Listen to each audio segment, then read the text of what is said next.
Hello my beautiful souls, welcome to my YouTube channel tarot with Shivi triple eight. यार कैसे हैं आप सभी लोग? आई होप आप सभी लोग बहुत अच्छे हैं, बहुत अच्छे से अपना इनर वर्क कर रहे हैं। चैनल पर आए तो रिक्वेस्ट करूंगी सब्सक्राइब करें इस चैनल को। वीडियो पसंद आता है तो लाइक दिस वीडियो। स्टार्ट करते हैं गाइस। हम आपकी रीडिंग देखने की कोशिश करते हैं। आपके पार्टनर इस वक्त आपको लेकर क्या सोच रहे हैं, क्या उनकी करेंट एनर्जीज हैं। Let's see.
क्या निकल के आ रहा है भाई यहाँ पर आपके पार्टनर की एनर्जी में?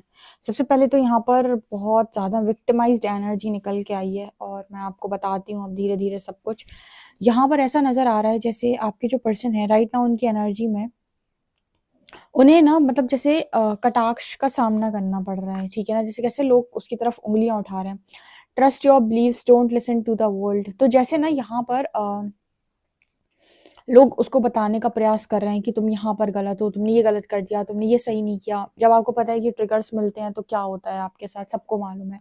आपकी बार बार चीज़ों को सरफेस किया जाता है जहाँ पर लोग आपको सिर्फ और सिर्फ टारगेट करते हैं, आपकी कमियों को टारगेट करते हैं। हमेशा आपको ये बताते रहते हैं आपको ये नहीं आता, आपको वो नहीं आता, आपसे ये नहीं होता, आपसे वो नहीं होता। ठीक है, ताकि आप अपने रियल पोटेंशियल में आ पाएँ। और आपकी सोल कॉलिंग अंदर से आपको आती है। जो आपकी सोल कॉलिंग जो होती है वो कुछ ऐसी होती है कि तुझे सब कुछ आता है, तू सब कर लेगा, जो हो रहा है उसे होने दे। तो ये जो एनर्जी होती है ये आपकी सोल कॉलिंग होती है। यहाँ पर थर्ड पार्टी इन्वॉल्वमेंट है, और सब चीज़ का जो ब्लेम है ना वो आपके पार्टनर के ऊपर डाला जा रहा है। आई थिंक तो आपके पर्सन बहुत ज़्यादा विक्टिम फील कर रहे हैं। ठीक है, यहाँ पर निकल के आ रहा है third party involvement. Every connection is not real, recognise your true divine counterpart. मतलब यहाँ पर ऐसा मैसेज निकल के आ रहा है कि हर जो कनेक्शन होता है ना वो आपके लिए नहीं बना होता है, लेकिन आप उस कनेक्शन में जाते हो रहने के लिए, क्योंकि आपको सोसाइटी पैटर्न फॉलो करना होता है, आपको सोसाइटी कंडीशंस फुलफिल करनी होती है। ठीक है, अभी किसी के दिमाग में कभी ये सवाल आया है कि इसका मतलब तो ये होता है कि हर व्यक्ति के लिए एक परफेक्ट पार्टनर इस दुनिया के अंदर अवेलेबल है? यस, यस, एक परफेक्ट पार्टनर जैसे हम स्पिरिचुअल पार्टनर कहते हैं, जो आपकी सोल फ्रिक्वेंसी या सोल वाइब्रेशन को मैच करता है, ऐसा परफेक्ट पार्टनर हर व्यक्ति के लिए अवेलेबल होता है। लेकिन उस व्यक्ति को अपनी लाइफ के अंदर कॉल करने के लिए या फिर उसको अपनी लाइफ के अंदर लेकर आने के लिए आपका ये नहीं चलता है कि आप सोसाइटी की जो भी सामाजिक कंडीशंस है उनको फुलफिल करते फिरें। उसके लिए आपको आध्यात्मिक उन्नति करनी होती है अपनी। आप अगर अपनी स्पिरिचुअल जर्नी में आगे बढ़ जाते हैं, काफ़ी स्पिरिचुअली ग्रो कर लेते हैं, तो वो इंसान सामने से जहाँ पर भी होगा, प्रकृति आपको उस व्यक्ति से ज़रूर मिलवाएगी या आप उससे ज़रूर टकराएंगे। तो हमारे यहाँ जो मैरिजेस होती हैं वो मैरिजेस इसके बेसिस पर नहीं होती किसी ने किसी को पाने के लिए तप किया, या फिर किसी ने आध्यात्मिक काम किया और आध्यात्मिक पार्टनर को अपनी लाइफ के अंदर लाने के लिए मेहनत की। हर व्यक्ति ना एक पैटर्न फॉलो करता है, जहाँ पर हम आपको सबको पता है कि सोसाइटी में जो शादियाँ होती हैं उनका उनका जो तरीका है वो क्या है। वहाँ पे ज़बरदस्त लेन देन होता है, ज़बरदस्त सौदेबाजी होती है, ज़बरदस्त डिज़ायर्स होती हैं। उसके बाद फिर लड़का ऐसा होना चाहिए, लड़की ऐसी होनी चाहिए, फिर वहाँ पे उनके उनके ये इतना कमाना चाहिए, इतनी खूबसूरत होनी चाहिए, घर का खाना बनानी चाहिए, दुनिया भर की चीज़ें होती हैं। तो यहाँ पर हर चीज़ शुरुआत से ही ना एक डील की तरह होता है। आध्यात्मिक जर्नी या आध्यात्मिक शादी या फिर हम स्पिरिचुअल मैरिज बोले या डिवाइन मैरिज बोले, ये वो मैरिज है जहाँ पर दोनों सबसे पहले सेल्फ रियलाइज़ेशन करेंगे कि भाई आप आखिर है कौन? ठीक है। सेल्फ रियलाइजेशन के बाद अच्छा खासा स्पिरिचुअल वर्क करने के बाद वो इंसान ऑटोमेटिक प्रकृति उससे आपको मिलवा देती, सामने से आपकी लाइफ के अंदर आता है। ऐसी जो मैरिजेस होती है डेफिनेटली जब इस तरह की मैरिज किसी भी व्यक्ति की होगी तो उसको सुख तो देगी, ऑब्वियस सी बात है, उसको खुशी देगी क्योंकि उसने उस चीज़ को पाने के लिए तपस्या किया, मेहनत किया और जहाँ पर कर्म लगता है वहाँ पे कर्म का फल जो है वो मिलता है और उससे बहुत अच्छी चीज़ें मिलती हैं। अहंकार से तो सिर्फ आदमी को मोह मिलता है, ठीक है? और प्रेम जो है वो संस्कार से पाया जाता है बेसिकली। तो यहाँ पर जो एनर्जी आ रही है ना, इस पर्सन से बोला जा रहा है कि आप जहाँ पर भी हैं थर्ड पार्टी इन्वॉल्वमेंट, ये आपका रियल पार्टनर नहीं है। रियल पार्टनर का मतलब है कि इस व्यक्ति के साथ आप सोल वाइब्रेशन के साथ मैच नहीं करते हैं। ये सिर्फ़ और सिर्फ़ आपकी सौदेबाज़ी के कारण आपकी ज़िंदगी के अंदर आ गया, या बोलें कि एक तरीके की डील है यहाँ पे। प्रेम में कोई डील नहीं होती, समर्पण होता है। कई बार मैंने गाइड किया हुआ है कि वहाँ कोई डील काम ही नहीं करती। आप कितनी भी डील करने की कोशिश कर लो वहाँ पे कि तू ऐसा करना मेरे लिए, मैं तेरे लिए ऐसा करूँगा, वो दोनों एक-दूसरे की डील पर चलते ही नहीं हैं, ठीक है? तो ये चीज़ इस पर्सन को समझ में आ रही है धीरे-धीरे सोल कॉलिंग, लेकिन यहाँ पर ना आपके पर्सन बहुत ज़्यादा विक्टिम फ़ील करते हैं कि सब कुछ मेरे को ही गलत बोला जाता है, सबको मैं ही गलत लगता हूँ, सब कुछ मुझे ही सुनाया जाता है, मेरे को ही उँगली दिखाई जाती है, मेरे को ही टारगेट किया जाता है। तो इस चीज़ से इस पर्सन को बहुत दिक्कत होती है और ये ऐसा इसीलिए होता है ताकि ये पर्सन ये चीज़ पहचान सके कि इनकी लाइफ़ के अंदर रियल कौन है और फेक कौन है। कौन वास्तविक में सही है इस पर्सन के लिए, कौन जस्ट दिखावा करता है। क्योंकि देखो दिखावे लोगों के साथ एक चीज़ होती है कि जब तक आप उनके मन का कर रहे हो, तब तक तो वो आपसे खुश हैं, ठीक है? लेकिन जिस वक़्त आपने उनके मन का करना बंद कर दिया और आपने अपने फ़ैसले लेना शुरू कर उस दिन से उन लोगों को बड़ी दिक्कत होने लगेगी। फिर उनके रियल फेसेस बाहर निकलने लगेंगे और वो आपको दिखाने लगेंगे ऐसा कि तुमने मेरे हिसाब से काम नहीं किया, अब तुम ऐसे हो गए, तुम वैसे हो गए, मतलब बातें सुनाने लगेंगे। देन जाकर आपको ये चीज़ रियलाइज़ होगी कि अभी तक मैं इनके हिसाब से काम कर रहा था, तो मैं बहुत अच्छा था। जैसे ही मैंने इनके हिसाब से काम करना बंद किया, अब मैं इनके लिए बुरा हो गया। इसका मतलब है कि इन्हें मुझसे लगाव नहीं है। इन्हें मेरा जो कहते हैं ना मेरे से हुज़ूरी करवाना या मुझसे गुलामी करवाने का शौक है, ठीक है? जब तक मैं वो गुलामी कर रहा हूँ, तब तक ये सारे मुझसे खुश हैं, तब तक ये सब मेरे वेल विशर बने हुए हैं। जिस वक़्त मैंने गुलामी करना छोड़ा, सब मुझे मेरे पे उँगलियाँ उठा रहे हैं। ऐसा व्यक्ति विक्टिम फ़ील करने लगता है। फिर उसे समझ में आने लगता है कि रियल कौन है, फेक कौन है, क्योंकि जो व्यक्ति उस वक़्त भी आपको कुछ नहीं कह रहा है, ठीक है? उस वक़्त भी वो आपके ऊपर उँगली नहीं उठा रहा है कि आपने कुछ गलती की है, आपसे कुछ गलत हुआ है। इसका मतलब है कि वो व्यक्ति रियल है, वो व्यक्ति जेन्युइन है आपकी लाइफ़ के अंदर, ठीक है? जो आपको बातें नहीं सुना रहा है उस टाइम पीरियड में, ठीक है ना? क्योंकि वो आपको मौका दे रहा है कि आप खुद सही और गलत की पहचान करें, जैसे भगवान सबको मौका देते हैं, ठीक है? कि आप खुद सही और गलत की पहचान करें उसी तरीके से। तो यहाँ पर एनर्जी आ रही है कार्मिक पार्टनर, मरहबा मेडिटेशन। अगर कार्मिक पार्टनर कोई ऐसा है इनकी लाइफ़ के अंदर जो जादू टोने करता रहता है, ब्लैक मैजिक करके इनको अपनी लाइफ़ में फँसाए हुए, तो कब तक फँसाएगा? मैं सच बता रही हूँ, दिमाग फँसा लेगा, बुद्धि फँसा लेगा, दिल फँसा लेगा, क्या नहीं फँसा पाएगा। तो भी सुख तो उसको फिर भी नहीं मिलता, ठीक है? बहुत मुश्किल है। जो लोग कहते हैं ना कि मैंने वशीकरण करके ये कर लिया, वो कर लिया, कुछ नहीं होता इन सब चीज़ों से। एक टाइम के बाद ना वो इंसान वापस से वैसा हो जाएगा, ठीक है? एक लिमिट तक ये सारी चीज़ें तभी तक असर करती है जब तक उस व्यक्ति का खुद का कर्मा ऐसा है कि उसे आपके लिए डेडिकेशन के साथ काम करना है। तो ये चीज़ें असर कर जाएँगी। एक टाइम के बाद यूनिवर्स फ्री कर देगा, तो हर चीज़ चल तो कर्मों के आधार पे रही है। आप सोचो आप खिलाड़ी हो मज़े के, तो परमात्मा आपसे बड़ा खिलाड़ी है, ठीक है ना? तो ये एनर्जी यहाँ पे निकल के आ रही है। मरखवा की एनर्जी है, तो यहाँ पर डिवाइन मैस्कुलिन की एनर्जी है। ऐसा लगता है कि डिवाइन एनर्जी इस पर्सन को प्रोटेक्ट कर रही हैं।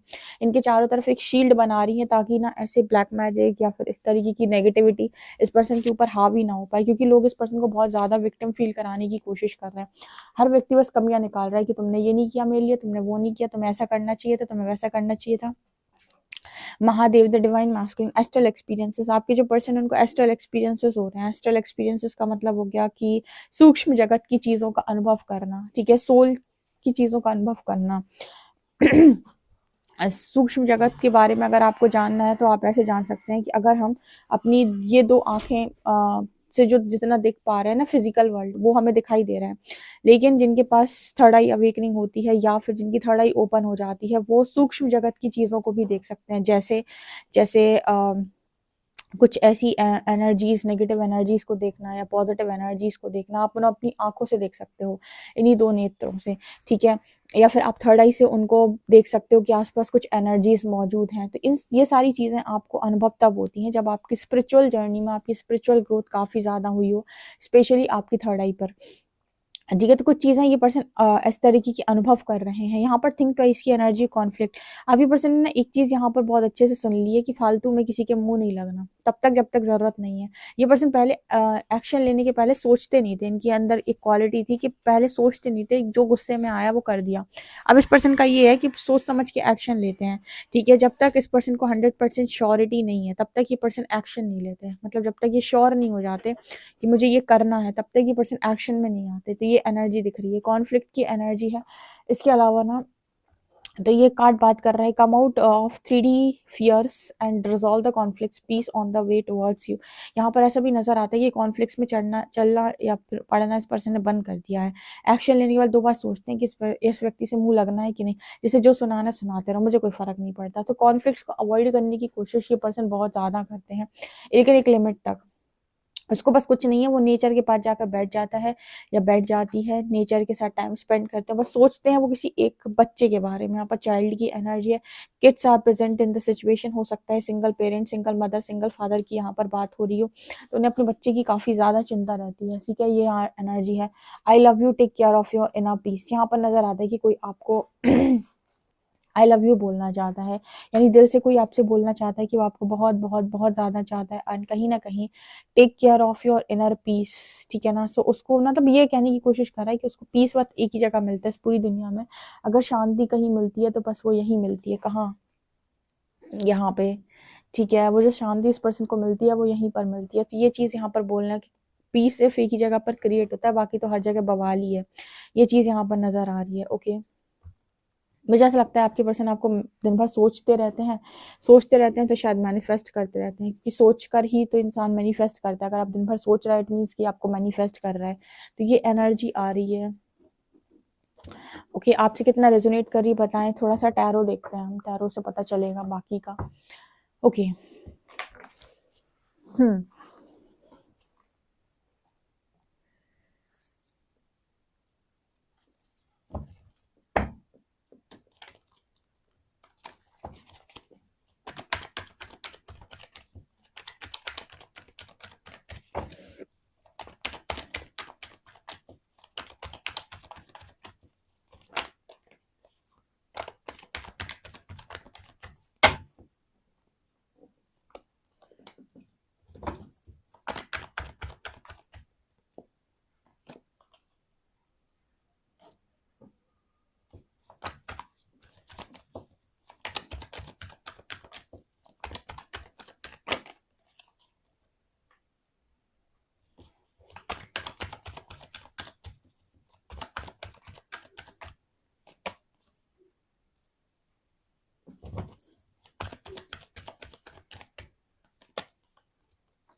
यहाँ पर ना आपके पर्सन को चाहिए आज़ादी, ठीक है। आपके पर्सन कर रहे हैं आज़ादी को मैनिफेस्ट, ठीक है। फ्रीडम को मैनिफेस्ट किया जा रहा है इस पर्सन के द्वारा, लेकिन ऐसा नजर आता है कि फ्रीडम इस पर्सन को मिल नहीं पा रही है।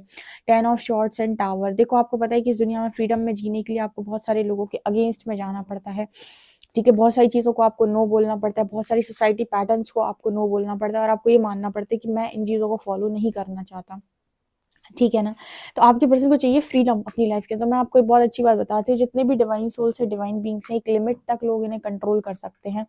जिस वक्त इनके अंदर की कॉलिंग आई या फिर शक्ति ने इनको आवाज़ दी, जो भी इनके स्पिरिट गाइड्स होते हैं, कि भैया सरेंडर, लीप ऑफ फेथ ले लो, ठीक है, सरेंडर कर दो, लीप ऑफ फेथ ले लो। उसी वक्त ये सरेंडर करते हैं, उसके बाद ये सीधा फ्रीडम की तरफ जाते हैं, क्योंकि इनको ना बिल्कुल अंदर से ऐसा लगता है कि कोई मुझे कंट्रोल कर तो कर क्यों रहा है, ठीक है। बहुत लिमिट, बहुत मुश्किल है कि एक डिवाइन बीइंग को आप कंट्रोल कर लो। देखो, जो शुरुआत से ही अवेकन होते हैं, शुरुआत से बचपन से ही भक्ति पूजा पाठ में लगे, तो ये इनको तो बचपन से ही कोई कंट्रोल नहीं कर पाएगा। लेकिन कुछ लोग होते हैं जो हायर एनर्जी से कनेक्ट नहीं हो पाते, तो उनकी लाइफ के अंदर मैनिफेस्टेशन थोड़ा देर से काम करना शुरू करता है। हायर एनर्जीज आपका मैनिफेस्टेशन बहुत तेजी से करवाती हैं, ठीक है। अगर आप उनसे बचपन से ही जुड़े हुए हो तो बहुत तेजी से आपका मैनिफेस्टेशन करवाते हो। अगर आप ऐसी कोई चॉइस बनाते हो कि मुझे फ्रीडम में रहना है, मुझे कंट्रोल ना करे कोई ऐसा वैसा, तो वो आपकी पहले से ही ऐसी व्यवस्था करते हुए चलती हैं। लेकिन आपने स्पिरिचुअल जर्नी में कदम डाला, ठीक है, अगर आप फंस गए लोगों के साथ, फिर आप स्पिरिचुअल जर्नी में आए, तो आप उनसे जुड़े, तब जाकर वो आपका मैनिफेस्टेशन उस तरीके से कंप्लीट कराती है। क्योंकि आपको बहुत ज़्यादा इंपॉर्टेंट है कि आप पहले चॉइस तो बनाएं। जब तक हमारा मैट्रिक्स माइंड होता है, हम चॉइस ही नहीं बनाते फ्रीडम की। हम चूज करते हैं कि ठीक है, सोसाइटी की पैटर्न्स यही है तो हमें यही फॉलो करना है, समाज क्या कहेगा, लोग क्या कहेंगे। लेकिन एक बार आप डिवाइन के साथ स्ट्रॉन्ग जुड़ गए, फिर आप ये कहते हो कि डिवाइन क्या कहेंगे, बस बाकी सब कुछ नहीं, ठीक है। तो फ्रीडम तभी मिलती है जब आप डिवाइन को पुकारते हो, एक लीप ऑफ फेथ लेते हो, वो आपको फ्रीडम में जरूर लेकर जाते हो। एक डिवाइन बीइंग एक टाइम के बाद फ्रीडम में आ ही जाता है, बहुत लंबे टाइम तक उसको आप कंट्रोल नहीं कर सकते हैं, ठीक है। इसको चाहिए अपनी लाइफ में एक शुरुआत, एक नई शुरुआत, और इस एनर्जी से, इसको टोटली स्टक एनर्जी से बाहर आना है। ये आपके पार्टनर की एनर्जी है। वीडियो पसंद है तो guys please like this video, subscribe my channel. Thank you guys.